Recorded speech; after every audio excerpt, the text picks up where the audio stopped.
Tayo po ay tumayo lahat.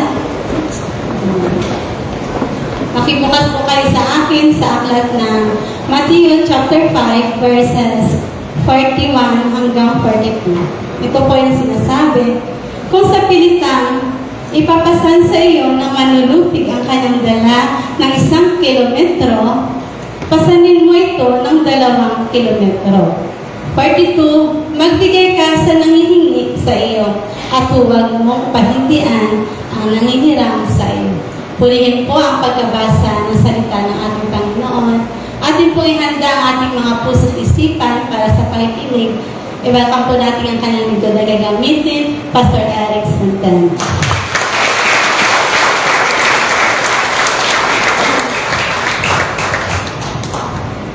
Tayo po'y manalangin sa Panginoon. Aming Diyos, ang naming makapangyarihan sa lahat. Maraming salamat po, Panginoon, sa umaga po ito na kami po'y buhay pang pare-pareho. Salamat na patuloy mong binubuhay dahil may plano ka pa sa kami. Tulungan mo kami, Panginoon, na Ikaw ang Diyos na laging makapulihan sa aming buhay. At dalangin namin sa umaga po ito na ang mga salita po na aming pagbubulay-bulayan ay makatulong sa amin, sa aming paglilingkod, sa iyo at sa aming kapwa. At dalangin namin, Panginoon, na patuloy na mag-alam ang aming paglilingkod. Salamat po sa gabayan at lubay ng Banal na Espiritu sa umaga po ito na magpapaunawa po sa amin ang mensahe.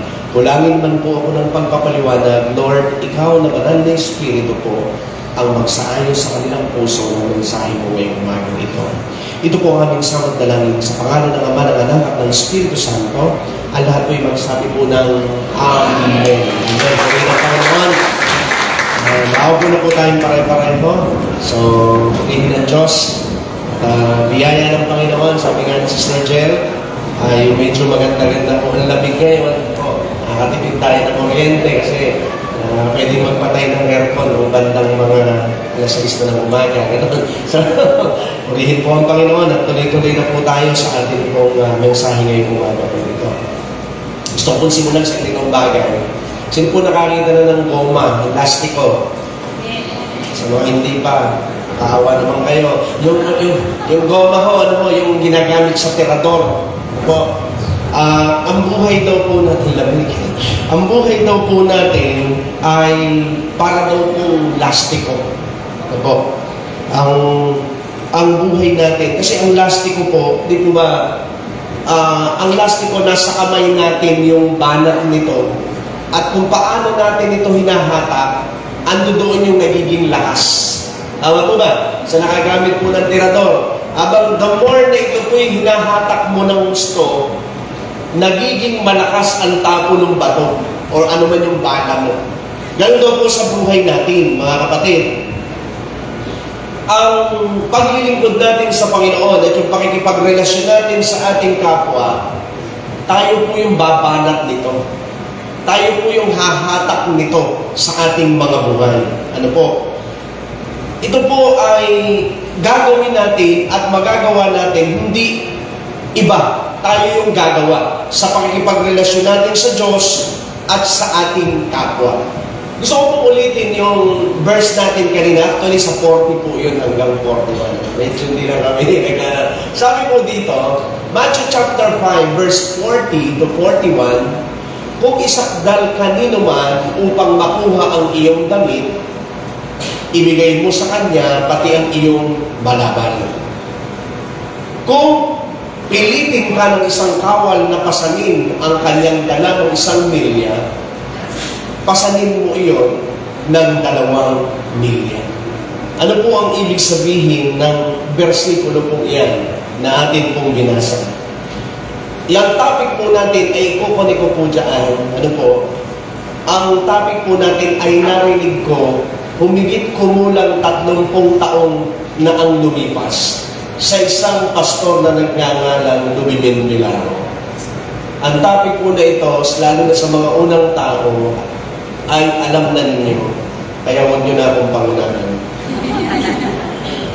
Ang topic po natin ay walking the extra miles. Walking the extra miles. Ang paksa po ito, mga kapatid, kapatid, nung narinig ko ito, ginamit ko sa buhay ko kung bakit hanggang ngayon, sa loob ng 30 taon mahigit, na pagkakilala ko sa Diyos, hindi ko tinalikuran ng Panginoon ang mensahe nito. At ang message din ito ang dahilan kung bakit ako patuloy na naglilingkod sa kabila ng ayaw ko ng maglingkod. Kasi hindi sa lahat ng panahon gugustuhin mong maglingkod. Tama ba? Hindi sa lahat. Bagamat sinasabi natin masarap maglingkod sa Panginoon, pero hindi sa lahat ng panahon masarap maglingkod sa Diyos. At dahil po sa topic na ito, nagpatuloy ang aking paglilingkod sa Diyos. At yun po yung gusto kong ituro, lalo na po sa mga bago, kasi sa dati po, actually, pwede na kayo mag-break time, narinig nyo na to. Pero sa mga baguhan po na hindi pa narinig ang message na ito, ay gusto ko pong i-share para makatulong sa ating pananampalataya. Ano ba ibig sabihin ng walking the extra miles na ito? Ano po? Ang ibig sabihin lamang po nito ay napakasimple. Ito daw po ay paggawa o paglilingkod na lampas na sa karaniwan nating kakayanan. Ito po ay paglilingkod sa Diyos or pakikipagkapwa natin na lampas na doon sa kakayanan natin bilang tao. Kasi bilang tao po, meron tayong limit eh. Pero pag ito pong extra miles na ito po ay maghahatid sa atin doon po sa isang antas ng higit na paglilingkod. Ibig sabihin, hindi lang po sapat na meron tayong ginagawa, kundi dapat tumataas din ang antas ng ating ginagawa. Nakukuha niyo ba? Hindi sapat na everyday ginagawa mo yan. Dapat everyday tumataas yung level ng ating ginagawa. Pakikipagkapwa man yan, paglilingkod man yan sa Diyos, o ano man. Sabi nga ho, ng isang nabasa ko, huwag kang papayag sa buhay mo na walang nadagdag na alam ka sa bawat araw. Dapat everyday na lumilipas sa buhay natin, may nadadagdag sa buhay natin. Kaalaman man yan, pagkatutuman sa buhay, o anuman, umaakyat dapat ang level ng ating paglilingkod, o pakikipagkapwa, o anuman ang ating ginagawa. Kung babasahin po natin yung chapter 5 po ng Matthew, kung sa whole chapter po na iyan, kung babasahin po natin, ito po yung pagtuturo ng Panginoon sa kanyang mga alagad. At itinuro po ng Panginoon sa kanyang mga alagad, dito mismo, yung pagtaas ng level ng paglilingkod. Kasi pag binasa niyo po ang Matthew chapter 5, verse 1, hanggang patuloy po yan, I think mga verse 42, kung yan, makikita natin dito, sa verse 1 hanggang verse 38, ay itinuro po ng Panginoon na dapat pakitunguhan ng ating kapwa gaya ng pakikitungo nila sa atin. Yun yung unang tagpo eh. Pag binasa niyo po yan. At doon din po sa verse 38, 1 to 38, makikita po natin dito na sinasabi ng Diyos doon sa kanyang mga alagad na maglingkod ng may katarungan at katapatan. Pero pagdating po dito sa verse 39 hanggang 47 pala, verse 47, biglang iniakyat ng Diyos. Yun po kanyang turo. Yung kanyang turo, inakyat na ito doon sa antas ng paglilingkod. At doon po yung binasa ni Sister Madeline kanina na kung doon po kung babalikan natin, ayan. Kung babalikan po natin dyan, kasi kung hindi natin maintindihan, ano ba ibig sabihin nito? Kung isakdal kanino man, tapos ibigay mo pa yung damit mo, tapos kung pilitin ka ng kawal na pasanin, sabi doon, ay dalhin mo pa ng ibang milya pa. So, biglang inakyat ng Panginoon. So, kung iisipin po natin, bakit biglang gano'n? Noong una, pantay lang, tapos biglang inakyat ng Lord. Kaya nga, sa umaga pong ito, hinati ko po ang ating pong topic sa dalawang kategorya. Ito po yung tinatawag pong practical application at saka po yung spiritual application. Ito po yung ating pag-aaralan. Tinawag ko po yung una po, practical application. Sabi po nung una ng Panginoon dito, makikita po natin, sabi niya sa Matthew chapter 5, verse 21 hanggang 22, sabi niya, narinig na ninyo na sinasabi ng inyong mga ninuno, huwag kang papatay. Ang sinumang pumatay ay mananagot sa hukuman. Ngunit sinasabi ko naman sa inyo, ang sinumang napupuot sa kanyang kapatid ay mananagot sa hukuman, at ang humahamak sa kanyang kapatid ay mananagot sa kataas-taasang kapulungan ng mga Hudyo. At ang sinumang magsabi sa kanyang kapatid na, sabihin muna natin ngayon, hindi naman na kasi babasahin lang natin, na, ano po ang sabi? Naku, lagot kayo. Sabi niya, ulul ka. Sabi niya, ay nanganganib na maparusahan sa apoy na impyerno. No? Sa apoy ng impyerno. Ano po yung sinasabi dito? Dati, mga kapatid, ang sinasabi ng Panginoon, narinig ninyong una. Sabi niya, nung una po, paano itinaas ng Diyos? Nung una po, kailangan mo munang pumatay, literal. Para masabi kang makasalanan. Pero sabi ng Panginoon, pero ngayon, kapag ikaw ay napupuot sa iyong kapatid, at ikaw ay nagsalita ng masama sa iyong kapatid, lalo na ho yung yun, hindi ko na ulitin, lalo na ho yun, or tsaka yung mga mura, kasi wala na hong mura ngayon, kundi mura, lahat ay mahal na. No? Yung mga pangit na mga salita, at yung lalo na yung mga salitang nakakasakit sa damdamin ng ating kapwa, ang sabi ng Panginoon, nanganganib na maparusahan sa impyerno. So, inakyat ng Panginoon, kasi minsan, ito ang problema sa maraming minsan, wala naman akong ginagawa masama, hindi naman ako pumapatay, hindi naman ako ganito. Hindi nga, masakit ka naman magsalita. Hindi nga ako pumapatay, hindi naman, hindi mo naman binabantay, parang double brain. Kung makahataw. Oh. Ito yung sinasabi ng Panginoon na itinaas niya yung level ng ating pakikipagkapwa. Mag-ingat po tayo sa ating puso. Bantayan natin ang ating puso at ating dila sapagkat pwede tayo nitong dalhin sa impyerno. Amen ba? Tahimik tayo. Ito ang sinasabi, mga kapatid, bantayan ang puso kasi bakit? Yung kasing puot, lagi ko itong binabanggit pag ako'y nag-share, iba mo yung inis, iba yung gamit, iba yung puot. Huwag tayong dumating sa punto ng pagkapuot. Pagkat hindi man tayo pumapatay, pero napupuot tayo, ang turing ng Diyos atin, pumatay na tayo. Baka asa tayong pupunta tayo ng langit, baka hindi pa tayo makarating sa pintuan ng langit, kung tayo ay may puot sa ating buhay. Kaya nga lalo ngayong Christmas na ito, samantalahin ang panahon ng pagpapatawad sa isa't isa. Alisin ang puot sa ating mga puso. Bakit? Sapagkat hindi nalulugod ang Diyos sa bagay na yan. Yun ang gusto ng Diyos. Sabi sa katabi mo, bati na tayo. Amen ba? Yan eh. Yan po ang sinasabi ng Panginoon. Ano pa ang sabi ng Panginoon? Narinig din yung sinabi, ibigin mo ang iyong kapwa at kamuhian mo ang iyong kaaway. Dati yun. Ngunit ito naman ang sinasabi ko, ibigin ninyo ang inyong mga kaaway at ipanalangin ninyo ang mga umuusig sa inyo. Sabi ng Panginoon, mga kapatid, sabi ng Lord, dati, pwede mong hindi ipag-pray. Pwede kang magalit doon sa kaaway mo. Pero sabi ng Lord, hindi ganyan ngayon. Hindi na ganyan. Dapat, ang sabi ng Panginoon, ano sabi niya?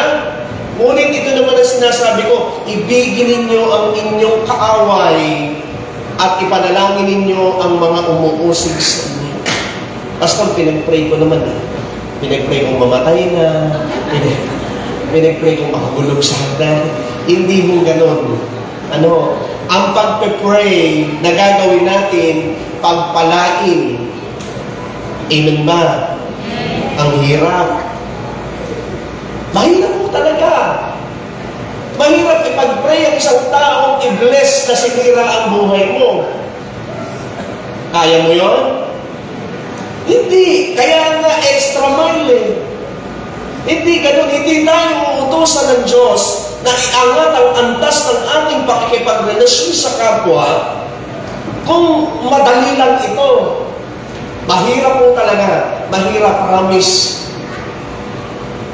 Ba't ko alam? Siyempre, tao rin ako. Umiihiring kami, sabi ng isang kwento. Isang pari daw. Ito, experience. Kasi sa tingin sa aming mga pastor, sobrang hindi na kami kumakain, baka hindi na kami nagpupon. Sabi daw may isang pari daw, napwede ko ng pari. Umihi siya sa sample, sa siya. Umihi siya sa siya ng mall. Abang daw siya umihi, lang daw yung bata. Hindi daw siya makikihi. Bakit? Kaya talaga raw hindi na niya mapigil. Umihi na raw siya. Tapos pagka-ihi niya, kalahati ng pag-ihi niya. Lumabas na yung bata. Paglabas ko ng pare, nakita yung bata sa piling ng tatay. Sabi daw ng pare, anak mo? Oo, parang sabi. Nagtataka kasi kung ba't tinitignan ako habang umihi. Sabi daw nung tatay, magpasensya na father kasi nagtatanong ang anak ko. Kung ang sabi mo niya, at napatunayan daw niya yung tanong niya ay may kasagutan. Bakit? Ano ba?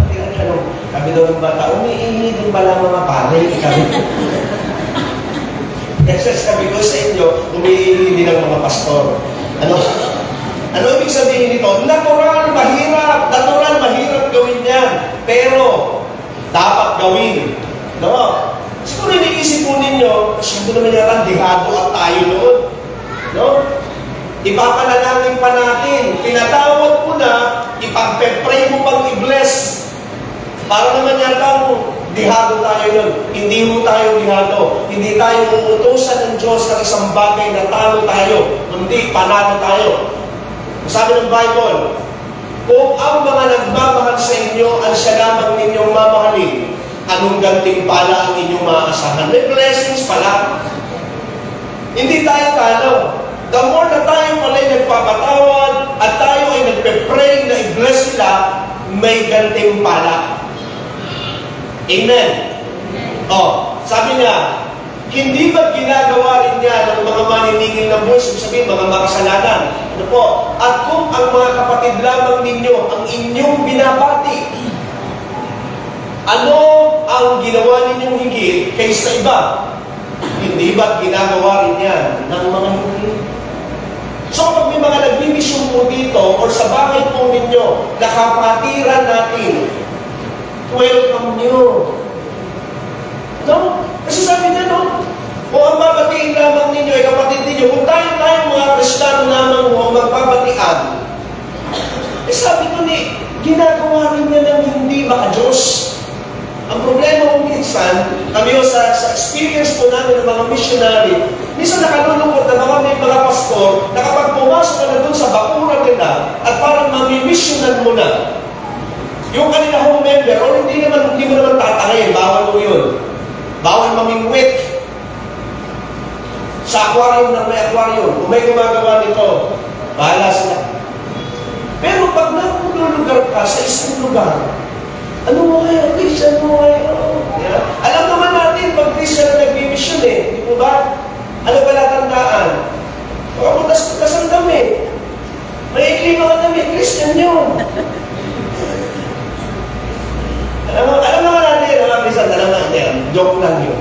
Alam naman natin, pag mga missionary, kita yung mga kamit, yung punches na alam mo yun, kapatid, ano mo kayo? Kasi nasabi mo dyan, kung mga kapatid lamang ninyo ang inyong babatiin, or yung mabubuti lamang ang ating babatiin, ay wala akong dating sa Lord yun.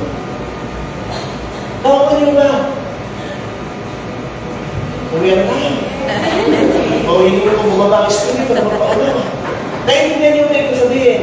Ito po ang sinasabi ng Panginoon na yung ating pakikipagkapwa, yung ating pakikisalamuha sa tao, dapat extra mile. Dapat tumataas ang level.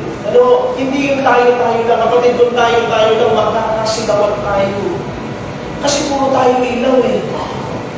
Di ba naman tayo kahit na mahina ang ilaw natin? Kasi tayo pag 50 watts tayo, 60 ako. Kung puro to, alam mo kung puro dito lang tayo, wala akong talagang mangyayari. Amen po ba? Sige, susunod na. Hindi na kayo makonvince. So, doon tayo. Gusto ko lang pong hapyawan yung practical application. Gusto ko dito dumiin sa spiritual application. Kasi sa Lord natin ito gagawin. Sabi dito, ano to? Una lang, lampas sa karaniwang paglilingkod. Ano ba yung extra mile na paglilingkod sa Diyos? Lampas sa karaniwang paglilingkod. Ano po sabi dyan?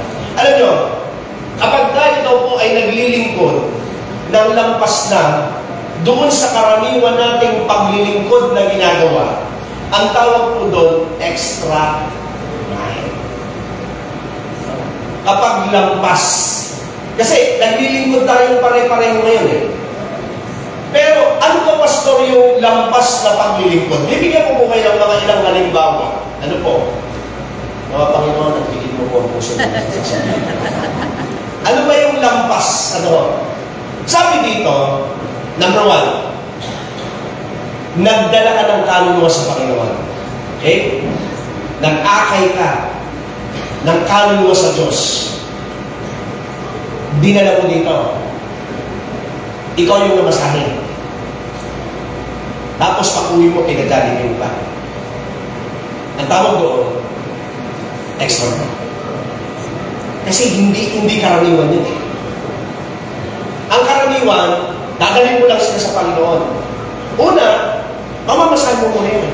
Pero pagdating ng panahon, mananawa, may kanya-kanya na tayo. Dami ko na nagkasa sa iyo. Ganyan ang makaraniwan. Ano? Pero, pagka ito mo ay nagagawa natin, nagdadala ka na ng kaluluwa, tapos ikaw pa yung nasusugatan, ikaw pa yung namamasahe, tapos yun nga, pinamimerienda mo pa, idinadaan mo pa sa Jollibee, pastor, nadadaan talaga kami.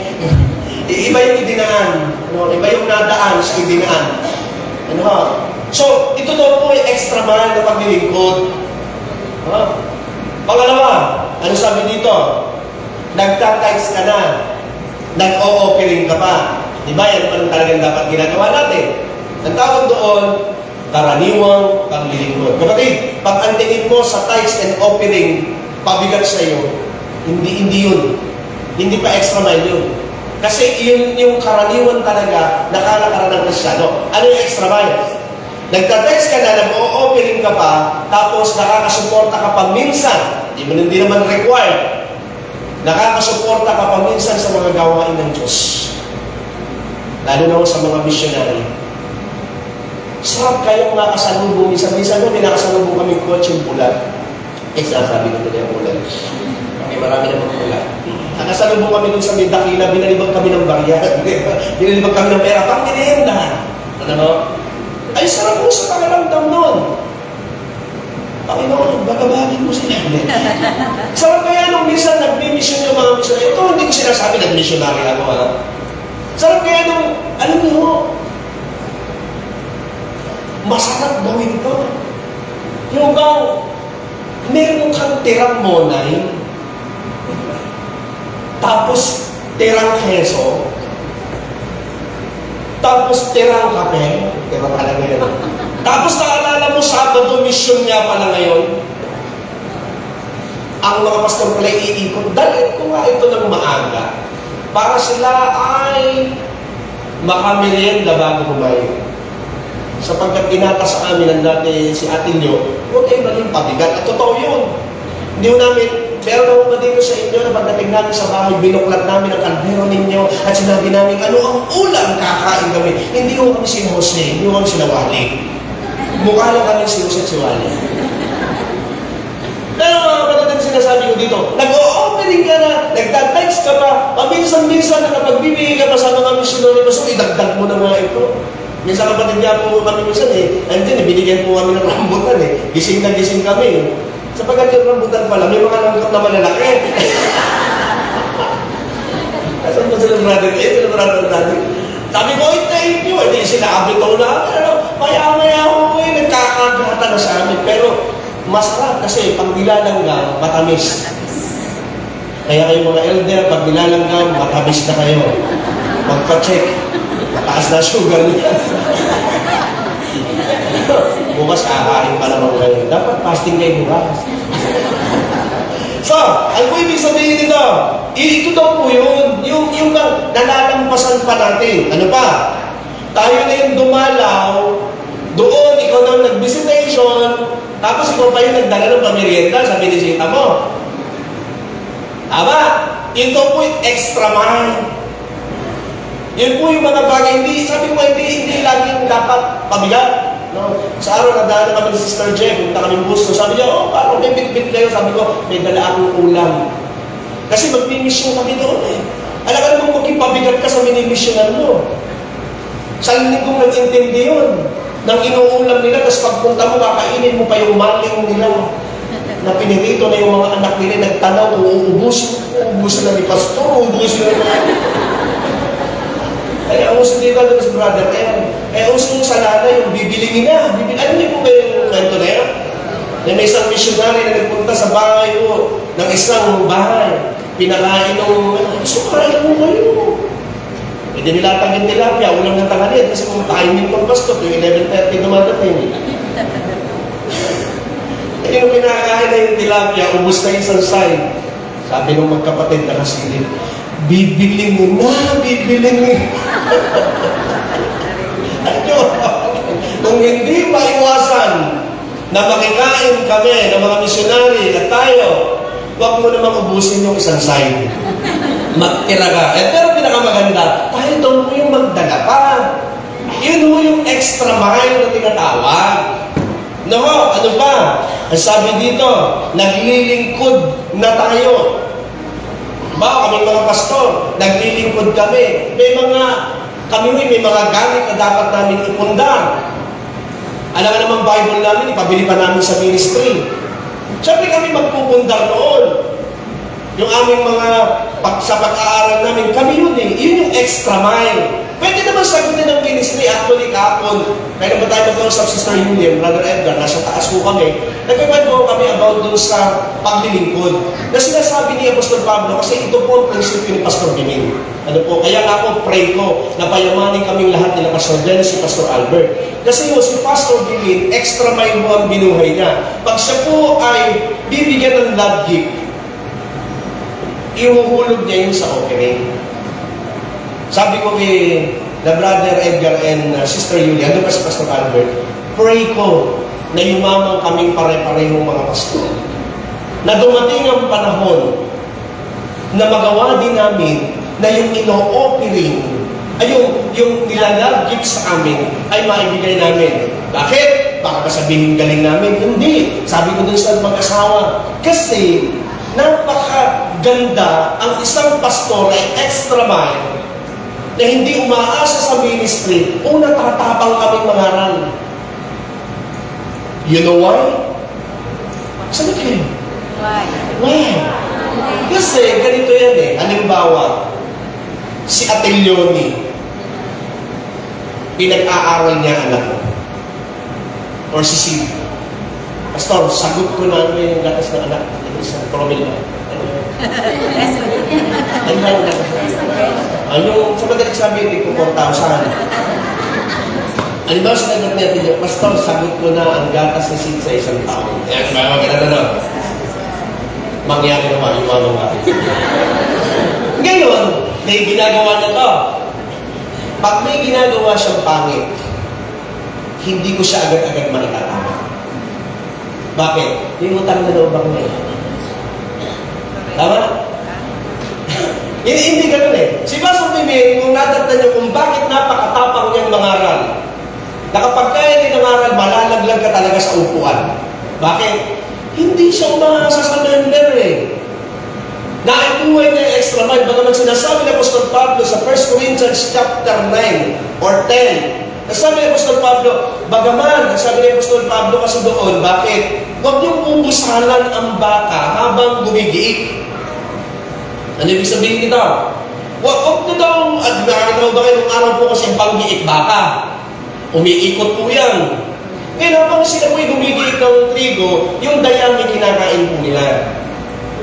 So, ngayon sabi ni Apostol Pablo, kayo na mga tinuturuan ng espiritual na bagay, mabigat ba para sa inyo na paminsan-minsan ibigyan niyo ang pastor ng 1 kilong asukal? Yehey, nasabi ko rin. Hindi. Pero hindi ako doon nagtatapos. Diba? Pero gusto nyo gawin nyo. Hindi dahil sa pabor namin Ito yung sinasabi ko na po, biblical to. Pangit nga kasi gusto ko nga sana mag-invite na ibang pastor, ito sana ipatuturo ko eh. Kaya nang ginagayad na ako ng spirit ngayon eh. Salamat, nakatipid tayo ng love dito sa pastor. Ako na magsasabi.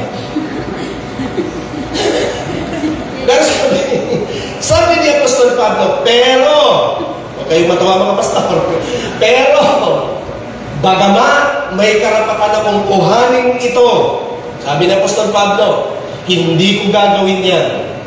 Hindi ko kailanman sisirain ang aking prinsipyo. Siyempre, iba naman ang prinsipyo. Ano, sa aming mga pastor, siyempre naman, hindi pa naman kami mayaman eh. So, meron kaming tinatawag na allowance na kayang bumuhay ng 3 asawa. Pastor, pwede mo ang ibig ko na sabihin, binibigyan kami ng allowance. Pero, ang sinasabi ko dito, kung dumating ang panahon, tatanggalin na namin ang aming allowance or yung kung anumang mga bagay sa amin, ang tawag doon, extra mile. Sa mga musician, kala nyo, busog na kayo. Makinig kayo mga musician. Sino dito? Musician and singers. Sino magamit ng mic? Ayun, ginagamit nyo. Drums, stick, ano. Tama yan, paglilingkod yan. Pero ang extra mile, kapag nabali ang stick mo, huwag ka nang rumikos kay Ate Jane.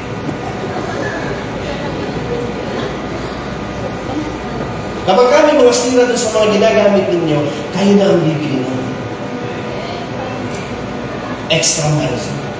Ganda nga kung titigil sa kayong mic eh. Yung pagdating nyo dito, ganda may sarili kayong mic. Ako pangarap ko may sarili mic eh. Yung trompa. Siguro mas maganda natin. Pag ganito kasi hindi nakikinig. Baka maganda yun. Mga kapatid, kayo ngayon. Baka mas tumanggap. Pero minsan kasi nagkakaroon, may problema ba yung mic? Kasi naiiyak na kami mga pastor. Sila nakangangala eh. Baka mas anointing yung trompa. Yung sumuko ka na! Ano yung sinasabi ko dito? No, magpunda. Extra miles yun. Huwag iasa lahat sa ministry. Kasi ganoon ang paglilingkod sa Diyos at iyon ang nadatnan ko dito sa Glorious Covenant Ministry. No, ako po ay dating nagluluto ng kesong puti sa bibingkahan. Kauna-una ako sa hindi mo madali gumawa ng kesong puti. Kasi, bakit? Mamaman mo yun para pumuti. May hindi madali gumawa nun. Alam mo, kauna-unahan kong pinangarap na mabili. Sakita na yun. Gusto ko magkaroon ng Bible na poimen. Kasi yung Bible na yung pampastor. So, andun lahat ng programa. Bendisyon sa patay, bendisyon sa ganito, bendisyon. Ano doon? Pinangarap ko yun. So, hindi ko sinabi nung ni Sister Luke, pili mo naman ako ng poimen. Hindi. Bakit? Sapagkat nakita ko yung turo ng extra miles. Nakukuha niyo ba? Ano pa ang extra miles? Dumalo ka. Matin tayong pare-pareho. Tawag dyan, pabili ko dyan. Pero ito extra mile. Pagkatapos ng service, yung upuang inupuan mo, bibit-bitin mo na doon sa likod. Tapos yung kalat na kinalat mo, dadamputin mo. Amen. At pag nag-practice kayo, yung mga kapin nyo, lilipitin nyo yan. Amen. Ako po'y nakakangiti, pero totohanan to. Nalungkot ako kahapon, kami ni Pastor Venus. Umakyat kami dito, magdi-devotion kami. Ang kalat ng church. Hindi kayo nakangiti ngayon, ano? Kaya pinatawa ko muna kayo kanina eh. Ang kalat ng church, ang mga basura. Dito sa loob, mga cup na nagkalat. Kapatid, templo ito ng Panginoon. Amen. Sa tingin nyo, matutuwa si Lord. Nagalit nga si Jesus noon, nung may nagtitinda sa loob eh. Pinagtataob niya. Ano sinasabi ko dito? Yung bang naglingkod na tayo, kumanta ka na, sumamba ka na, yung iiwan natin itong malinis, ang tawag doon, extra mile. Saan ang tingin niyo sa akin? Kaya hindi nakaganon yun.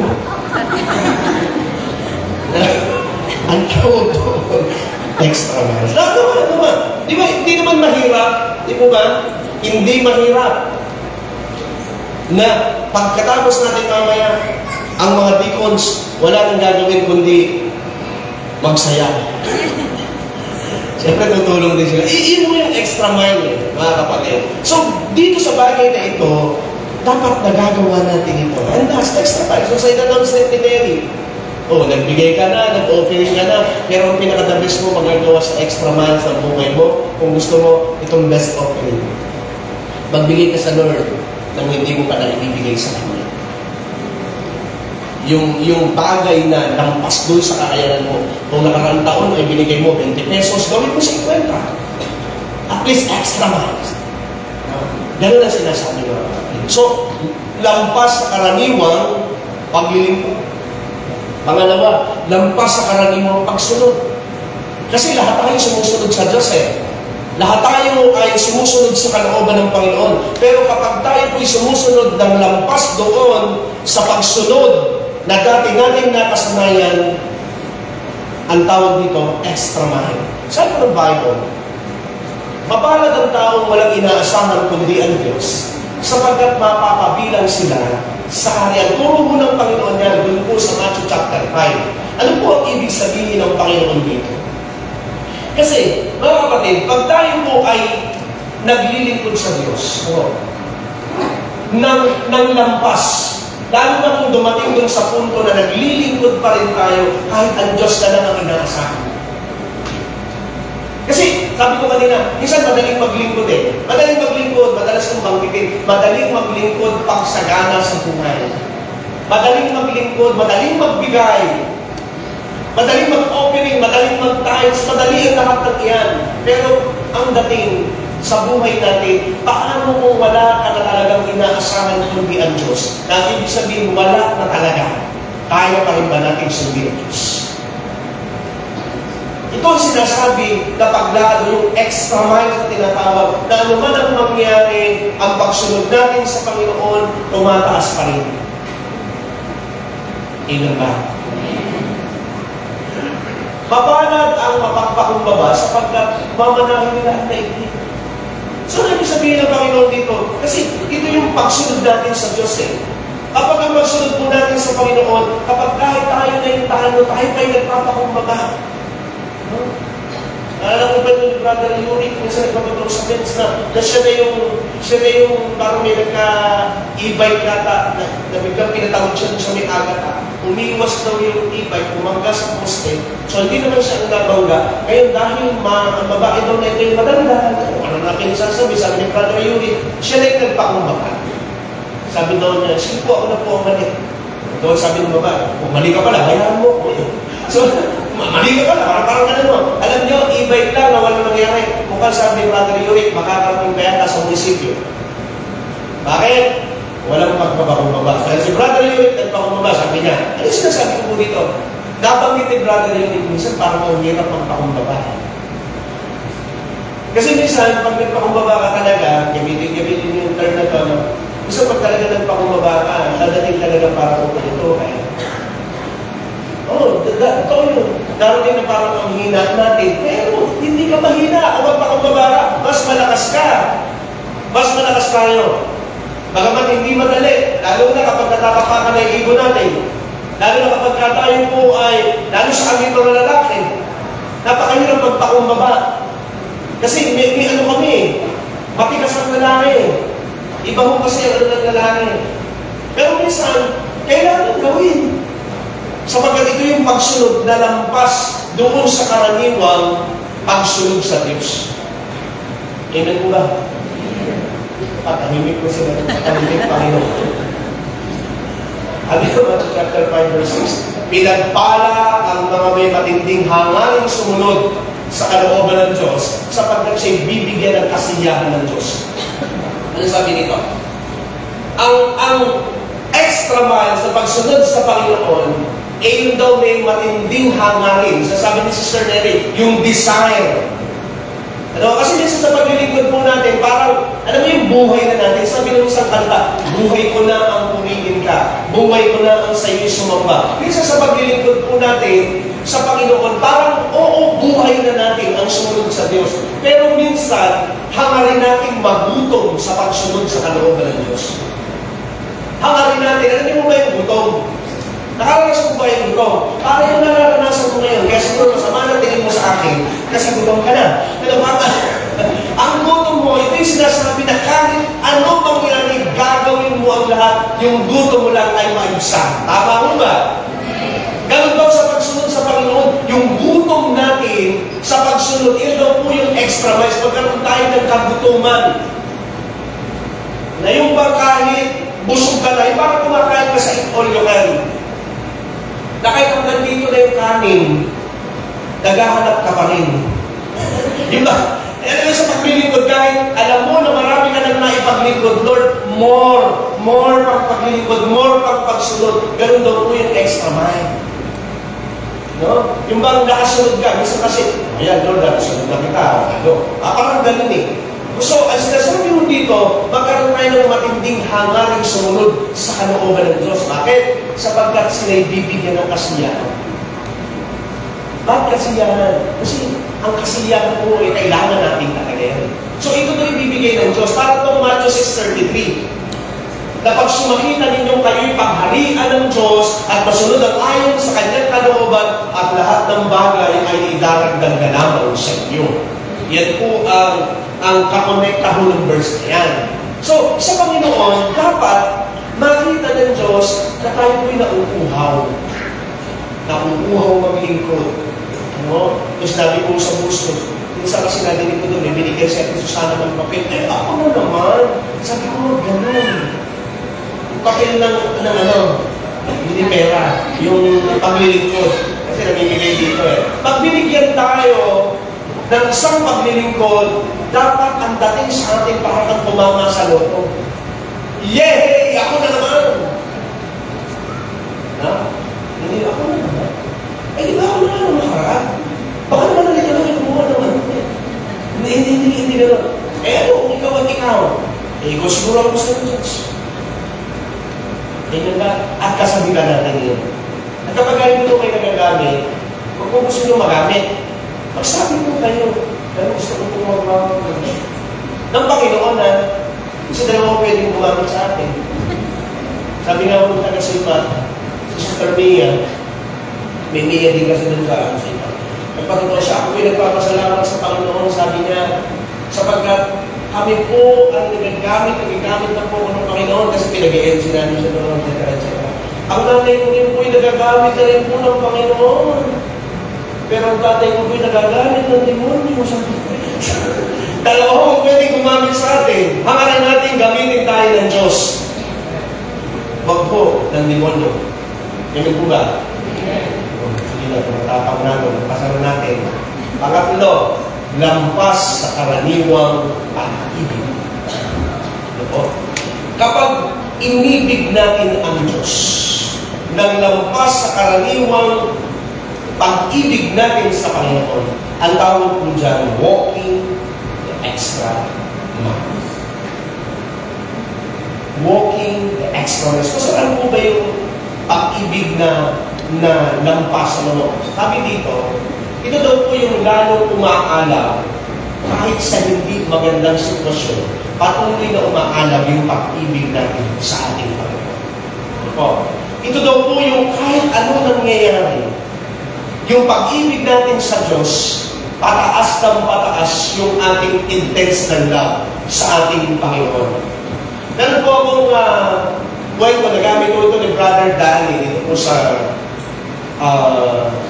Bustos. Sa kwento po ito, na baka maaaring nakita nyo na rin po ito sa FB, kasi sa FB po ito namin, ano po,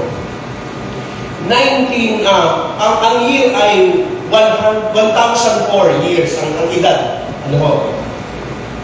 Sa lugar daw po ito ng Meghalaya Tribes sa India, na nagamit ni Brother na. Meron po isang pangalan na nagngangalang Lokseng. Lokseng. Ito po sa tribo ng India. Ito po sa tribo na yun ay hindi sila naniniwala kasi sa Diyos sila mga tribo. Kaya lang may isang pagkakataon na may isang missionary na nakapunta doon sa tribo na yun. At itong si Lokseng na ito ay kinilala ang Diyos bilang sariling tagapagligtas ng kanyang buhay. Kaya lang, siya po ay nakaranas ng pag-uusig doon po sa mga leader. No? At dumating po sa punto na pinatay ang buo niyang pamilya. Pinatay sapagkat ayaw niyang talikuran si Jesus. Sa kabila ng mga pag-uusig, sa kabila ng mga bagay na nangyari, ito pong si Noxek ay patuloy na sumusunod sa Diyos. At dumating sa punto na inuna ho ng pagpatay, asawa niya, anak niya, at siya yung hinuli. Nung siya po ay papatay na, mga kapatid, meron siyang katagat na binanggit. Sabi niya, "The cross before me." Sabi niya, ang cross ay nasa aking harapan. The world behind me. Ang mundo ay nasa likuran ko na. At ang sabi niya, no turning back. At doon daw po, sa salita na yon, nakuha at nagkaroon ng inspirasyon ang composer na sumulat ng I have decided to follow Jesus. I have decided to follow Jesus. Mga kapatid, hanggang saan mo kaya ipaglaban yung pag-ibig mo sa Diyos? Hanggang saan mo kayang ipadama sa Diyos yung love mo si Lord? No? Sa kabila ba ng mga bagay na nangyayari, titigil na ba yung pag-ibig natin sa Diyos? Sabi ng Bible, sa Romans chapter 8, verse 35, sino ang makapag-iwalay sa atin sa pag-ibig ni Kristo? Ang kaguluhan kaya? Ang kapighatian? Ang pag-uusig? O ang pagkagutom? Kahirapan? Panganib? O kamatayan? Maring minsan sa buhay natin, alam mo, darating minsan sa buhay mo ang isang balita na parang bubuo ang mundo mo, na parang paano ka na. Dahil sa kasagsagan ng masarap na buhay mo, darating sa punto na parang, ano mangyayari? Sa natural na kaisipan, hindi madaling mag-worship sa Lord. Sa natural na kaisipan, hindi na masarap maglingkod sa Diyos. Maapektuhan tayo. Iyon ang realidad ng tao. Pero sa isang may extra mile na paglilingkod sa Panginoon, sa kabila ng lahat ng iyan, taas pa rin ang antas ng pag-ibig natin sa Diyos. At makakanta mo pa rin ang kantang, I have decided to follow Jesus. Amen ba? Kasi kung kaya lang nating mahalin ang Diyos, kung madali lang ang buhay natin, kung masarap na sitwasyon ng buhay natin, kapatid, ang karaniwan yun. Kasi marami rin tao nagsasabing, mahal kita, Panginoon. Maraming tao nagsasabing, susunod ako sa iyo, O Diyos. Maraming taong gagawa nito. Pero doon sa sitwasyon na napakahirap, sambahin at ibigin ng Diyos, pag nagawa mo ito, tumaas ang level ng pag-ibig mo sa Diyos. Nung Friday, inuutosan ko kaluluwa ko talaga na sambahin ng Diyos. Kasi minsan may mga parte ng buhay po natin na parang ang dry, ang hirap mong magtaas ng kamay. Kapatid, ito yung sinabi ni David, O kaluluwa ko, purihin mo ang Diyos. Pilitin natin mahalin ang Diyos. Ako pag nagkakasal ako, nabanggit ko ito pag nagkakasal, sa panahon ang hirap mahalin ang asawa mo, doon mo lalong mahalin. Sa panahon nakasasawa ng arugain, doon mo lalong arugain. Sa Diyos, sa panahon na ang hirap ibigin ng Diyos, doon mo lalong itaas ang pag-ibig mo sa Diyos. Extra mile yan, kapatid. At pag nagawa mo ito, nagawa mo yung isang antas ng pagtaas ng paglilingkod mo sa Panginoon. Walking extra mile.